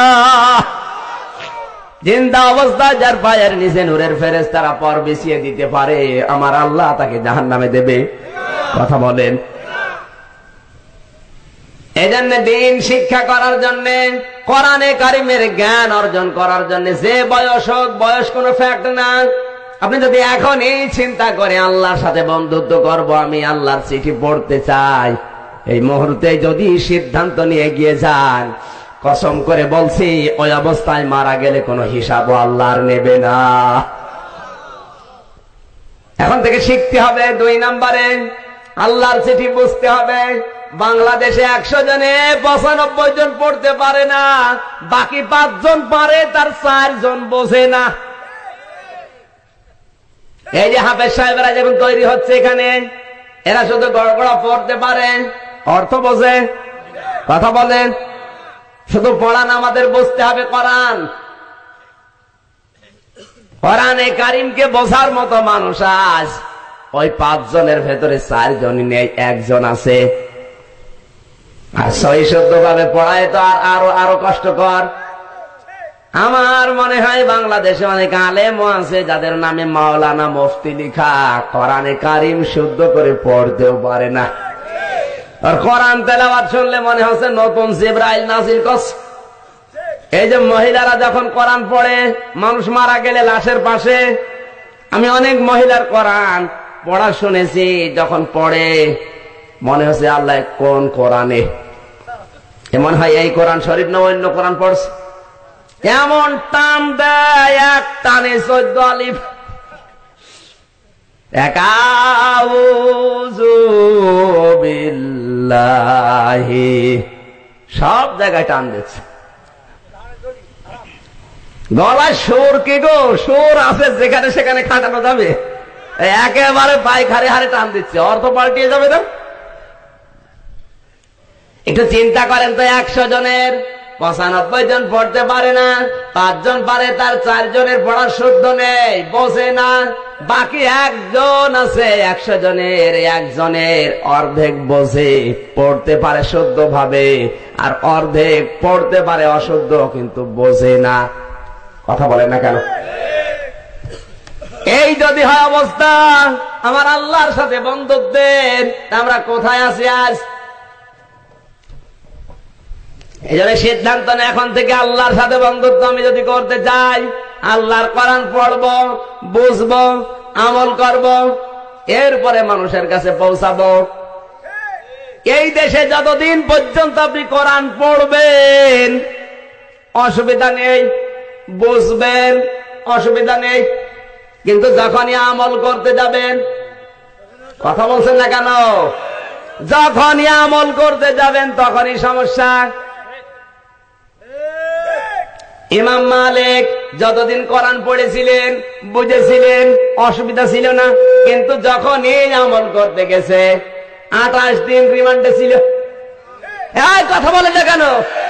নাকি তার চরিত্র খারাপ ছিল? ইমাম আবু হানিফা কোরআন পড়েছেন, বুঝেছেন, অসুবিধা নেই, কিন্তু যখন এই আমল করতে গেছে কোরআনের উপরে, তখনই 8 বছর জেল হয়েছে। আল্লামা শফি চট্টগ্রামের যতদিন কোরআন পড়েছে, বুঝেছে, বড় হুজুর ছিল, আল্লাহর ওলি, কিন্তু যখন এই আমল করতে গেছে তখনই হয়েছে তেতুল হুজুর। কথা বলেন না কেন? এই বাংলাদেশে অনেক আলেম আজ নাম পাল্টিয়ে ফেলছে। যতদিন আলেমরা পড়ে, আল্লাহর ওলি, বোঝে, বড় হুজুর, কিন্তু যখন আমল করার জন্য পরিবারে, সমাজে, রাষ্ট্রে আমরা কোরআন চাই, এই স্লোগান নিয়ে যখন আসে তখনই তাদের নাম পাল্টিয়ে যায়। আমিও এতদিন কোরআন পড়েছি, কেউ আমাকে কিছু বলে না, কোরআন বুঝেছি যতদিন, অসুবিধা নেই, কিন্তু যখনই কোরআন আমল করতে চাই তখনই সমস্যা। জোরে বলেন। একটুখানি কমন সেন্স আপনার আসে না? ইমাম আবু হানিফার কম দোষ ছিল আপনি দেখান, শুধু আমল করতে গিয়েছিল। আর এর পরেরটা তো আরো কঠিন। আপনি পড়বেন, বুঝবেন, আমল করবেন, তাও অসুবিধা হবে না, কারণ জালেমরা, রাম আর বামরা অতটুকুই কোরআন আপনাকে মানতে দেবে যতটুকু মানলে তাদের অসুবিধা হবে না। কিন্তু যতটুকু মানলে তাদের গতি থাকবে না, তাদের অবৈধ ক্ষমতা চলে যাবে, তখনই তারা সোচ্চার হবে। আমরা দেখছি পৃথিবীতে এইটাই। কোরআন পড়বেন, হাদিস পড়বেন, অসুবিধা নেই, মাদ্রাসায় পড়াবেন, অসুবিধা নেই, কোরআন আমল করবেন, অসুবিধা নেই, কোরআন বুঝবেন, অসুবিধা নেই, কিন্তু 4 নাম্বার যে শর্তটা কি? শুধু আমি পড়বো, বুঝবো, মানবো তা না, মানাবো। মানুষকে মানাতে চাই, এই মানাতে চাই যারা এসেছে তারাই জেলখানায়। 50 বছর কোরআনের খেদমত করেছে, অসুবিধা ছিল না। কোরআন পড়েছে, বুঝেছে, আমল করেছে, অসুবিধা ছিল না। কিন্তু যখনই বলেছে কোরআন আমি বাংলাদেশের মানুষকে মানাতে চাই, তখনই কিন্তু কোরআনের পাখি জেলখানায়। আপনি একটা কথা খণ্ডন করেন তো, কোন দোষে তা সে জেলখানায় বলেন? তার দোষে একটাই, সে বলেছে আমি কোরআন মানাতে চাই। কারণ বুঝেছে আল্লাহর বন্ধু হতে হলে এই 4টি শর্ত মেনে নেওয়া লাগবে। আর আমরা বড় হুজুর হয়ে বসে আছি। আল্লাহর বন্ধু অত সহজ কথা না। যারা এই পৃথিবীতে আল্লাহর বন্ধু হতে চায় তাদের এই 4টি শর্ত মেনে নেওয়া লাগবে। আল্লাহর এই চিঠি আমি এখন থেকে পড়বো, বুঝবো, আমল করব, মানুষকে মানাবো। এতে নবীদের যা হয়েছে, সাহাবীদের যা হয়েছে, মুসলিম বিজ্ঞানীদের যা হয়েছে, আলেমদের যা হয়েছে, আমারও তাই হবে। কথা বলেন না কেন? আর যদি বলেন না আমি আল্লাহর সাথে বন্ধুত্ব করবো, শুধু কোরআন পড়বো, হবে? কোরআন শরীফের ভেতরে আল্লাহ কোরআন পড়ার ব্যাপারে 3টা শব্দ দিয়েছেন। কয়টা? করা, রতালা আর তালাওয়া। এই 3টার অভিধান দেখেন। অভিধান বেত্তারা 3টা শব্দের অর্থই লিখেছে। কারা, রতালা, তালাওয়া মানে পড়ো, বোঝো, আমল করো, মানুষের কাছে পৌঁছাও। আল্লাহর বন্ধু আজ বাংলাদেশে তারা যারা কোরআন পড়েছে, বুঝেছে, মেনেছে এবং মানুষকে মানানোর জন্য চেষ্টা করছে। আন্দাজে যাকে তাকে বন্ধুত্ব মনে করবেন না। কত বড় বড় বন্ধু বিভিন্ন গাছতলায় বসে আছে। ওরে শয়তান, কোরআন শরীফ পড়তেও পারো না তুমি, বন্ধু। বন্ধু না বন্দুক।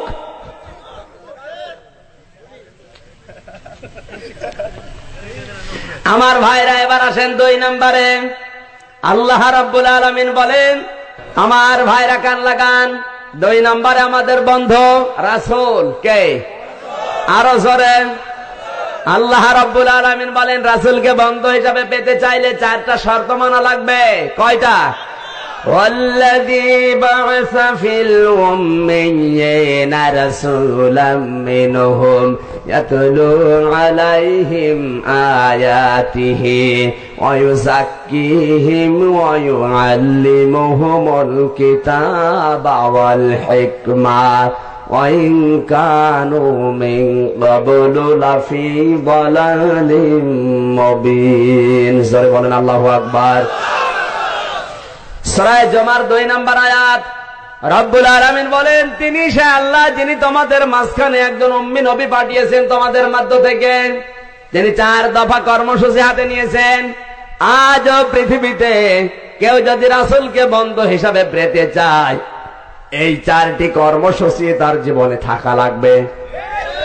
আজ পৃথিবীতে অনেকে বলে আমরা নবীওয়ালা কাজ করছি, না নেই? নবীওয়ালা কাজ করি এই দাবি যদি কেউ করে, কোরআনের এই আয়াতের সাথে তার কর্মসূচির মিল থাকা লাগবে। কথা বলেন না কেন? আন্দাজে দাবি করার বিষয় না। আপনি রাসূলকে বন্ধু হিসাবে পেতে চান, নবীওয়ালা কাজ করছেন দাবি করেন। শুধু এই মসজিদ থেকে ওই মসজিদে, ওই মসজিদ থেকে ওই মসজিদে গেলেই নবীওয়ালা কাজ হয় না। নবীওয়ালা কাজ করার জন্য শর্ত 4টা। কয়টা? 1 নম্বরে ইয়াতলু আলাইহিম আয়াতিহি, আল্লাহর আয়াত তেলাওয়াত করে করে মানুষকে শোনাবে। এদেশে হাজারো দল আছে, কোন দলের কর্মসূচিতে এই কথা লেখা আছে তাকান, যারা কোরআন তেলাওয়াত করে মানুষকে বোঝায়। আপনার কমন সেন্স নেই? ইয়াতলু আলাইহিম আয়াতিহি, যারা কোরআনের আয়াত তেলাওয়াত করে করে মানুষকে বোঝায় নবীর মতো, এইটাই নবীওয়ালা কাজ। ওয়ায়ুযাক্কিহিম, তারা পবিত্র করবে কোরআন দিয়ে। কি দিয়ে? জোরে বলেন। কোরআন ছাড়া পৃথিবীতে পবিত্র করার কিছু আছে? আর আছে? যারা কোরআন দিয়ে পবিত্র করেছিল তাকান তাদের দিকে। হযরত ওমর এমন পবিত্র করেছিলেন, র‍্যাব লাগতো না, পুলিশ লাগতো না, বিডিআর লাগতো না। গভীর রজনীতে হযরত ওমর বের হলেন, এমন পবিত্র করেছেন কোরআন দিয়ে পরিবার, সমাজ আর রাষ্ট্রকে। হযরত ওমর তাকিয়ে দেখেন বাড়ির ভেতর থেকে দুইটা মেয়ের আওয়াজ আসতেছে। মুরব্বী কণ্ঠের এক আওয়াজ আর যুবতী কণ্ঠের এক আওয়াজ। মুরব্বী মহিলা মেয়েকে ডাক দিয়ে বলে, বেটি দুধের ভেতরে পানি দাও। মেয়েটি বলে, মা আমি পারবো না। ওয়ালা তালবিসুল হাক্কা বিল বাতিলি ওয়া তাকতুমুল হাক্কা ওয়া আনতুম তা'লামুন। সূরা বাকারার ভেতরে আল্লাহ দিয়েছেন, তোমরা হককে বাতিলের সাথে, বাতিলকে হকের সাথে মিশ্রণ করবা না। হে মা, দুধের ভেতরে পানি দেওয়া বাতিল কাজ, আপনি কেন আমাকে আদেশ করেন? কোরআনের নির্দেশ আমি এটা মানি না। মা বলে, আমার কথা তোকে মানতে হবে, যা বলি তাই কর। মেয়েটি কোরআন দিয়ে বোঝাচ্ছে, মা কুনতুম খায়রা উম্মাতিন উখরিজাত লিন-নাস তা'মুরুনা বিল মা'রুফি ওয়া তানহাউনা আনিল মুনকার ওয়া তু'মিনুনা বিল্লাহ। সূরা আলে ইমরান 110 নম্বর আয়াত। আল্লাহ পাক বলেন, তোমরাই শ্রেষ্ঠ উম্মত, শ্রেষ্ঠ জাতি। মানুষের কল্যাণের জন্য তোমাদেরকে আমার আল্লাহ বের করেছেন। তোমাদের কাজ হবে ভালো কাজে আদেশ করা, অন্যায় কাজে বাধা দেওয়া। হে আমার মা, আপনি কেমন মা? আমাদেরকে উত্তম জাতি করে আল্লাহ দুনিয়ায় পাঠিয়েছে, ভালো কাজে আদেশ না করে আপনি অন্যায় কাজে আদেশ করছেন। হযরত ওমর ঘরের পেছন থেকে বারবার কথাগুলো কানের ভেতরে ভেসে আসে। ক্রস চিহ্ন দিলেন দরজার উপরে, বাড়িতে চলে গেলেন। ছেলেকে ডাক দিয়ে বলে, আব্দুল্লাহ, অনেকদিন পর্যন্ত একটা মেয়ে খোঁজ করছিলাম তোমার বিবাহ দেব বলে, পাচ্ছিলাম না। আজকে যোগ্য একটা মেয়ে পেয়েছি, যদি রাজি থাকো আমি প্রস্তাব পাঠাবো। ছেলে ডাক দিয়ে বলে, আব্বা আপনি যেখানে রাজি আমি ওখানেই রাজি আছি, অসুবিধা নেই। কিন্তু বাংলাদেশের ছেলেদেরকে যদি আপনি বলেন, দেখো তোমার জন্য আল্লাহওয়ালা একটা মেয়ে পাওয়া গেছে, বিবাহ দেব, বলবে বাবা ওটা রাখো, আমার আগেই দেখাস। কথা বলেন না কেন? ছোটবেলা থেকে লাইন করাস, জোরে বলেন সুবহানাল্লাহ। আমার ভাইরা, হযরত ওমর পিয়াদাদেরকে বললেন, যাও ক্রস চিহ্ন দেওয়া আছে ঘরের উপরে, দুইটা মেয়ে পাওয়া যাবে, ঘরে নিয়ে আসো। সকালবেলা রাজ দরবার জমজমাট, সবার সামনে হযরত ওমর বলে, এই বুড়ি, আমার এই সন্তান আব্দুল্লাহর সাথে তোমার এই মেয়েটার যদি বিবাহ দিতে চাই, তুমি কি রাজি আছো?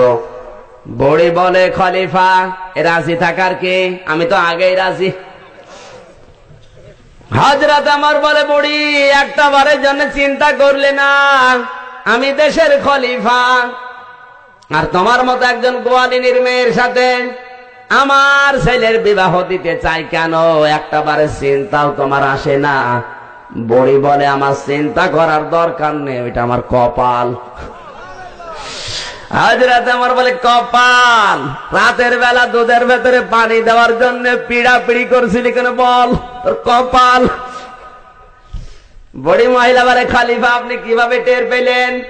হযরত ওমর বলে, গভীর রজনীতে আমি মানুষের খোঁজ খবর নেওয়ার জন্য বের হয়েছিলাম, হঠাৎ তোমাদের বাড়ির সামনে এসে এই কথাটা শুনতে পেয়েছি। তোমার মেয়ের ভেতরে যে ভয়টা আছে, আমার সন্তান আব্দুল্লাহ, আমি প্রধানমন্ত্রী, আমার ছেলের বিবাহ দিতে চাই শুধু ওই ভয়ের কারণে। কোরআন দিয়ে তারা কিভাবে পবিত্র করেছিলেন সমাজকে, কেউ নেই, তারপরেও তারা অন্যায় করবে না, কারণ দেখছে কে? এটা সম্ভব কি দিয়ে? জোরে বলুন। সুতরাং এখন থেকে যদি কেউ তাবলীগ করতে চায়, কোরআনে কারিম ছাড়া অন্য কোন তাবলীগ করা যায় না। আন্দাজে বুঝলে হবে না। ইয়াতলু আলাইহিম আয়াতিহি ওয়া ইউযাক্কিহিম, একটা কথা খণ্ডন করেন, আমি ওয়াজ করব না। আপনার কোন বাবা কি বোঝাবে সেদিকে দৌড়াবেন। কোরআন হাদিসের উপরে কোন দলিল পৃথিবীতে নেই। নবীওয়ালা কাজ যদি কেউ করে রাজি থাকতে চান, রাসূলকে বন্ধু হিসাবে পেতে চান, কোরআনের আয়াত দিয়ে মানুষকে তেলাওয়াত করে বোঝাতে হবে। 2 নম্বরে কোরআন দিয়ে পবিত্র করতে হবে। আজ কোরআনের পবিত্রতা কোন জায়গায় আছে আপনি দেখান? পরিবারে, সমাজে, রাষ্ট্রে কোন জায়গায় নেই। কি করছি আমরা? চিটারি করে মানুষকে ধোকা দেওয়া যায়, উপরওয়ালা কিন্তু ধোকা বসে। কথা বলেন। অয়ুযাক্কিহিম ওয়ায়ুআল্লিমুহুমুল কিতাব। এই কান লাগান। রাসূলকে বন্ধু হিসাবে পেতে চাইলে 3 নম্বরে কিতাবের শিক্ষা ব্যবস্থা জারি করতে হবে। কিসের? আরো জোরে। এই কান লাগান তো এদিকে ভাই। কোরআনের শিক্ষা ব্যবস্থায় 40 বছর আমরা চালু করতে পেরেছি। কি নবীওয়ালা কাজ করছি বলেন? হাজার হাজার মানুষ আমরা করছি এই দেশে। কোরআনের শিক্ষা ব্যবস্থা চালু হয় না কেন? যারা তাবলীগ করছি বাংলাদেশে সবাই আজ একজোট হব। কোরআনের শিক্ষা ব্যবস্থা আমরা চাই, কারণ এটা নবীওয়ালা কাজ। এই কথা বলেন না কেন? ওয়ায়ুআল্লিমুহুমুল কিতাব। রাসূলের 3 নম্বরের দায়িত্ব ছিল, মিশন ছিল এটা, কোরআনের শিক্ষা ব্যবস্থা জারি করা। যতদিন পর্যন্ত কোরআনের শিক্ষা ব্যবস্থায় বিশ্ববিদ্যালয় থেকে শুরু করে প্রাইমারি পর্যন্ত না আসবে, অনার্স মাস্টার্স করবে ঠিক, কিন্তু দাঁড়িয়ে পোশাক করবে। আমি নিজে দেখেছি বিশ্ববিদ্যালয়ে। আমি তো বিশ্ববিদ্যালয়ে পড়াশোনা করে দেখলাম এই অবস্থায় চলছে। সর্বোচ্চ বিদ্যাপীঠ ঢাকা বিশ্ববিদ্যালয় থেকে অনার্স মাস্টার্স করে দাঁড়িয়ে দাঁড়িয়ে পোশাক করছে।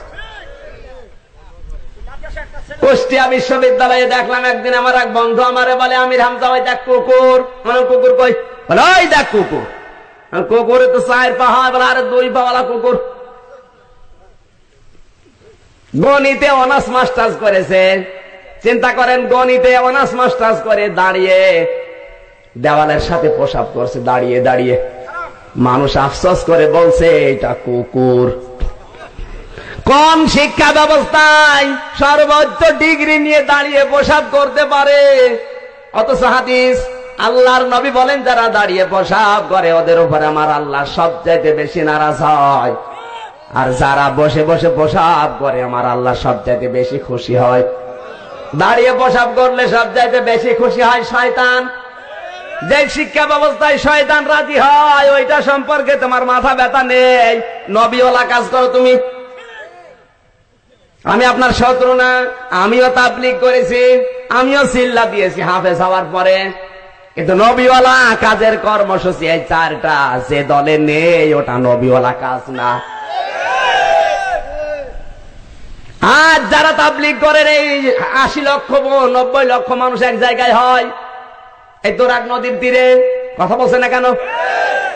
ওখানে কি শুধু তাবলীগের লোক যায়? বিএনপি যায়, জামাত ইসলাম যায়, চরমনায় যায়, আওয়ামী লীগ যায়, সবই মুসলমান। দিনের মেহনত করছে, নবীওয়ালা কাজ করতে যাচ্ছে।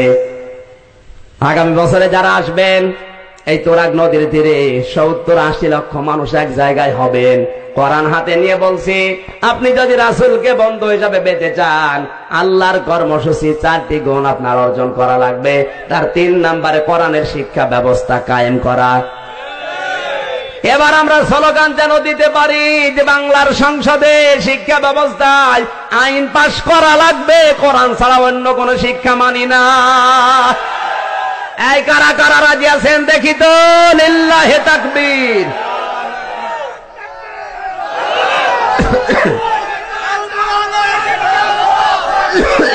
এখানে যেখানে যেইটা যার দরকার উপযুক্ত জিনিস সেখানে তাকে নিয়ে যাওয়া দরকার। এইটার নাম নবীওয়ালা কাজ। রাসূলকে বন্ধু হিসাবে পেতে চাও, একটা কাজেও তোমার আঞ্জাম নেই। কোরআনে হাকিম জানিয়েছে, ইন্নাল্লাহ হাশতারা মিনাল মুমিনিনা আনফুসাহুম ওয়া আমওয়ালাহুম বিআন্না লাহুমুল জান্নাহ। সূরা তাওবা 111 নম্বর আয়াতে কান লাগান। আমার আল্লাহ এখানে বেচা কেনার একটা বিষয় উল্লেখ করছেন। কিসের? জোরে বলেন। আর আমরা পৃথিবীতে জানি বেচা কিনা করতে হলে শর্ত লাগে 4টা। কয়টা? জোরে বলেন। বেচা কেনার শর্ত, 1 নাম্বার একজন ক্রেতা থাকবে, 2 নাম্বার একজন বিক্রেতা থাকবে, 3 নাম্বার একটা মাল থাকবে, 4 নাম্বার একটা মূল্য থাকবে। এখানে ক্রেতাকে আরো জোরে, বিক্রেতা আল্লাহ বলেন ইন্নাল্লাহ, অবশ্যই আমি আল্লাহ ইশতারা ক্রয় করতে চাই। ক্রেতা কিন্তু যেমন তেমন লোক না, ক্রেতাকে আমার আল্লাহ স্বয়ং। কি কিনবে? বিক্রেতাকে বেচবে কে? মিনাল মুমিনিনা, মুমিন। দুনিয়ায় জাত তার কাছে আল্লাহ জিনিস কিনতে চাচ্ছেন না। আল্লাহ কিন্তু এখানে মিনাল কাফিরিনা, মিনাল মুশরিকিনা, মিনাল মুনাফিকিনা দিতে পারতেন, যে আমি মুশরিকের কাছে, মুনাফিকের কাছে, কাফেরের কাছে কিনতে চাই। আল্লাহ বলেন না, মিনাল মুমিনিনা, মুমিনদের কাছে কিনতে চাই। সুতরাং আপনি যদি মুমিন হতে না পারেন, মসজিদ বানিয়ে দেন, আল্লাহ কিন্তু নেবে না। মুমিন হতে না পেরে মাদ্রাসা বানিয়ে দিয়েছেন 10 তলা, আল্লাহ কিন্তু, কারণ আল্লাহ দিয়েছেন ইন্নাল্লাহ মিনাল মুমিনিনা, আমি কিনতে চাই তাদের কাছে যারা মুমিন। যারা কি? আরো জোরে, আরো জোরে। বাংলাদেশে যদি মুমিন হওয়ার পরে আমরা বিক্রি করতে পারতাম, সবই আল্লাহ কিনে নিত। আমরা তো মুমিনই হতে পারি না, এজন্য আল্লাহ কেনেও না। এবার আসেন মাল। মাল কি? একটা জিনিস তো লাগবে। আল্লাহ বলেন কি কিনবো মুমিনদের কাছে? আনফুসাহুম ওয়া আমওয়ালাহুম। এক নম্বরে আমি আল্লাহ কিনতে চাই জান আর মাল। সুবহানাল্লাহ বলতে পারেন নাই? আল্লাহ কিনতে চাই কয়টা জিনিস? জান আর মাল। এখন মূল্য কি? বিআন্না লাহুমুল জান্নাহ, যেমন তেমন মূল্য না, একেবারে জান্নাতের বিনিময়ে। আল্লাহ যে জানমাল জান্নাতের বিনিময়ে কিনবেন, এটা কিন্তু যেমন তেমন জানমাল না। পচা জানমাল হলে কিনবে? আপনি বাজারে যাওয়ার পরে পচা পুঁটি মাছ, পচা কই মাছ কিনতে চাবেন? আপনার এতটুকু বিবেকে যদি পচা জিনিস কিনতে না চান, আমার মহান সত্তা আপনার কাছে আপনার পচা জীবন, পচা মাল, পচা সম্পদ কিনবে? আল্লাহ কি পাগল হয়ে গেছে? এই জন্য আল্লাহর কাছে যদি বিক্রি করতে চাই, মাল হওয়া লাগবে পবিত্র, জীবন হওয়া লাগবে পবিত্র। এখন আসেন, এই জান মাল আমার আল্লাহ কিনে নিয়েছে। কি করেছে? কথা বলুন। জান মালের মালিককে? আরো জোরে। জান্নাতের মালিক? জান্নাতের মালিক আল্লাহ। মানে জান মাল তো আল্লাহ কিনে নিয়েছে জান্নাতের বিনিময়ে। জান মালের মালিক আমার আল্লাহ, আর জান্নাতের মালিক আমরা। তাহলে জান মাল আমার আল্লাহ যেভাবে ইচ্ছা ব্যবহার করবে, আর জান মাল আল্লাহ যা করবে তাই। কিন্তু জান্নাত এখন আমাদের, আমরা যা করব তাই। কথা বলছে না কেন?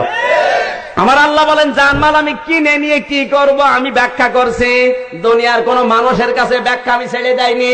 যারা আলেম আছে এবার বলছে, যতগুলো তাফসির আমি দেখেছি, আমার আল্লাহ কিন্তু দুনিয়ার কোন মানুষের কাছে ব্যাখ্যা ছেড়ে দেয়নি। আল্লাহ নিজে ব্যাখ্যা করছেন, জান মাল আমি আল্লাহ কিনে নিলাম, কি করব? ইউকাতিলুনা ফি সাবিলিল্লাহি ফায়াকতুলুনা ওয়া ইউকতালুন। আল্লাহ বলেন আমার এই জান মাল আমার মুমিনের কাছে আমানত হিসেবে রাখলাম। এরা কি করবে? ইউকাতিলুনা ফি সাবিলিল্লাহ, আল্লাহর রাস্তায় মারামারি করবে। আল্লাহ কিন্তু এখানে কিন্তু ইউজাহিদুনা দিতে পারতেন। ইউজাহিদুনা ফি সাবিলিল্লাহ যদি দিতেন, আল্লাহর রাস্তায় তারা চেষ্টা করবে, তাহলে যে যেই লাইনে আছে ও ওই লাইনে অর্থ নিত। আজ যারা তাবলীগ করে ওরা বলতো এটা হচ্ছে ইমানের মেহনত করা, যারা পীর সাহেবের মুরিদ ওরা বলতো এটা হচ্ছে আত্মশুদ্ধি করা, যারা আন্দোলন করে ওরা বলতো এটা হচ্ছে শুধু মিছিল মিটিং করা। যে যেই লাইনে আছে সে কিন্তু ওই লাইনে অর্থ করে নিত, আল্লাহ যদি ইজাহিদুনা দিত। এই জন্য আল্লাহ ব্যাখ্যাটা কারো হাতে ছেড়ে দেয়নি যে মন মতো করবা তা না, আমি আল্লাহ নিজে ব্যাখ্যা দিচ্ছি। ইউকাতিলুনা ইউজাহিদুনা না দিয়ে ইউকাতিলুনা দিলেন কেন? যারা আলেম আছে প্রশ্ন করছি, বলেন মন মতো অর্থ করেন। আল্লাহ কেন ইউজাহিদুনা না দিয়ে ইউকাতিলুনা দিল? ইউকাতিলুনা মানে কি? আঙ্গুল চোষা, কি করা? মারামারি করা। সহজ সহজ কথাগুলো বোঝে না, শুধু উল্টা দিকে নিয়ে যায়।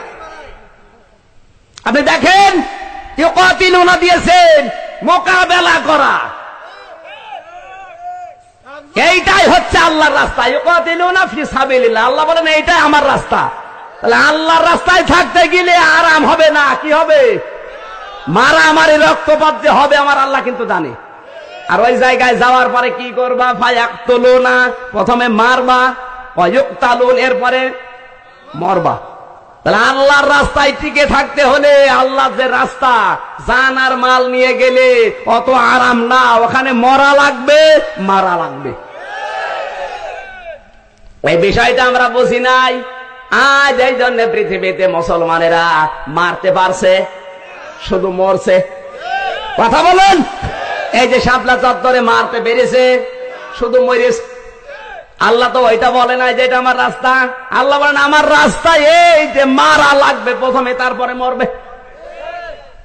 আজ তাকান পৃথিবীর ইহুদি খ্রিস্টান রাম আর বামরা এই তথ্য সন্ত্রাস করে, মিডিয়া দিয়ে, স্যাটেলাইট দিয়ে, চ্যানেল দিয়ে, খবরে দিয়ে, পত্রিকা দিয়ে, নিজেদের মেয়েদেরকে দিয়ে কত কায়দা আমাদেরকে মারছে। এমনকি পয়লা বৈশাখ পালন করার নামে আমাদেরকে মেরেছে। আমাদের চরিত্রটা কেড়ে নিয়ে গেছে। মুসলমানের যুবতী মেয়ে পাতলা শাড়ি পরে পয়লা বৈশাখ পালন করছে না? এলাকায় হয়নি? আরে ভাই, এর নাম তো পয়লা বৈশাখ না, আপনি পালন করবেন আমি নিষেধ করছি। পয়লা বৈশাখ, পয়লা মুহররম, পয়লা জানুয়ারি পালন করবেন কি করে? তাহাজ্জুদের নামাজ আদায় করে, ফজরের নামাজ আদায় করে, দুহাত আল্লাহর কাছে তুলে বলে রব্বুল আলামিন এই বছরটা যেন তোমার দিনের রাস্তায় কাটে। এর নাম পয়লা বৈশাখ। কারণ মুসলমানের দিবস হচ্ছে 2 রাকাত নামাজ পড়ে তারপরে শুরু করা। যেমন ঈদুল আযহা, ঈদুল ফিতর। আপনি আনন্দ করবেন, নিষেধ নেই, কিন্তু কি দিয়ে? সেজদা দিয়ে। কি দিয়ে? আজ যদি পয়লা বৈশাখ আমরা সেজদা দিয়ে আরম্ভ করতাম, আমার আল্লাহর রহমত আসতো না। আমরা যে কায়দায় শুরু করি, রহমত তো দূরের কথা, গজব আসবে। কথা বলেন। এই জন্য পয়লা বৈশাখ যেই দিন, তার আগের দিন দেখবেন ভূমিকম্প হয়েছে। এই কথা বলেন না কেন? আল্লাহ বলেন আমি মেসেজ দিলাম, সতর্ক হও। আর আমাদের বিদ্যা আরো বেড়েছে। ভূমিকম্প দিয়ে আল্লাহ মেসেজ দিলেন, ও মেসেজ পড়া না। সম্মানিত ভাইরা, আমি যেটা বোঝাতে চাচ্ছি হচ্ছে না। আমাদের জানমাল আল্লাহ কিন্তু কিনবে না যদি মমিন হতে না পারি। কি হতে? এবার মমিন কারা? যাদেরকে বন্ধুরূপে গ্রহণ করতে চাও। আল্লাযীনা ইউকিমুনাস সালাতা ওয়া ইউতুনাজ যাকাতা ওয়া হুম রাকিউন। যারা নামাজ কায়েমের আন্দোলন করে। কি কায়েম? আল্লাহ কিন্তু এখানে বলেন নাই যে যারা নামাজ পড়ার আন্দোলন করে, বলেছেন ইউকিমুনা, যারা কায়েম করার, প্রতিষ্ঠিত করার, দাঁড় করানোর চেষ্টা করে। যারা নামাজ দাঁড় করাবে গ্রামে, কারা দাঁড় করাতে পারে তাদের কথা সূরা হজের 41 নম্বর আয়াতে আছে। আল্লাযীনা ইম্মাক্কান্নাহুম ফিল আরদি আকামুস সালাহ। যারা রাষ্ট্র ক্ষমতা পাবে তাদের 1 নম্বর কাজ নামাজ কায়েম করা। নামাজ কায়েম করার জন্য রাষ্ট্র লাগে। কি লাগে? আমরা মুমিনকে বন্ধুরূপে গ্রহণ করব, মুমিনই তো পাচ্ছি না। নামাজ কায়েমের আন্দোলন যারা করবে ওরা কি? জোরে বলেন। বাংলাদেশে এই আয়াত অনুযায়ী মুমিন বেশি না কম? কম মানে নেই। 2 নম্বরে যাকাত, যারা সম্পদের যাকাত দেয়। কিসের যাকাত? এখন তো যাকাত আর নেই, যাকাত এখন জরিমানা হয়ে গেছে। নামাজ পড়তে পড়তে কপালে ঘাঁটি পড়ে যায়। আমার মনে হয় দাড়ি রাখতে রাখতে 1 হাত দাড়ি, কিন্তু যাকাত দিতে রাজি না। ও মনে করে সম্পদ কমে যাবে, অথচ যাকাত মানে সম্পদ পবিত্র হওয়া, বৃদ্ধি হওয়া। কথা বলেন। দলিল করে আর লম্বা করে বলা যাচ্ছে না। 3 নম্বরে ওহুম রাকিউন। আল্লাহ বলেন যারা রুকুকারী, যারা বিনয়ী। এখন বিনয়ী মানুষ আছে? সবাই কিন্তু এখন নিজের মুড নিয়ে আসে। কেউ বসে নেই, যে যেখানে আছে ওখানেই ক্ষমতা দেখাচ্ছে। আল্লাহ বলেন বিনয়ী হও। বিনয়ী নেই ওর ভেতরে, নম্রতা নেই। অহংকার এখন এত বেশি, যে যেখানে আছে, চেয়ারে যে যখন, সে তখন গিয়ারে। এই যে আমি চেয়ারে আছি, আমি কিন্তু গিয়ারে আছি। কথা বলছে না কেন? যে যখন চেয়ারে থাকে সে তখন গিয়ারে থাকে। এই জন্য পৃথিবীতে যে যে চেয়ারে বসে আছে ও কিন্তু ওখানে গিয়ারে, কিন্তু চেয়ার বসলেই স্মরণ করায় আমির হামজা বসেছো 2 ঘন্টা পরে থাকা যাবে না, নামাই লাগবে। কথা বলে না কেন? 3 নম্রতা অর্জন করা লাগবে। 3টা গুণ যাদের ভেতরে আছে এরা হচ্ছে মুমিন। আল্লাহ বলেন এরা হবে তোমাদের বন্ধু। কোরআনে কারিমের এই 3টি বন্ধুর কথা আমরা পেলাম। 1 নম্বরে আমাদের আল্লাহ, 2 নম্বরে রাসূল, 3 নম্বরে মুমিন। আল্লাহর সাথে বন্ধুত্বের শর্ত 4টা, রাসূলের সাথে বন্ধুত্বের শর্ত 4টা, আর মুমিনের সাথে বন্ধুত্বের শর্ত 3টা। আল্লাহ আমাদেরকে মেনে নেওয়ার তৌফিক দিন। জোরে বলেন আমিন। বারাকাল্লাহু লানা ওয়া লাকুম ফিল কোরআনিল আযীম।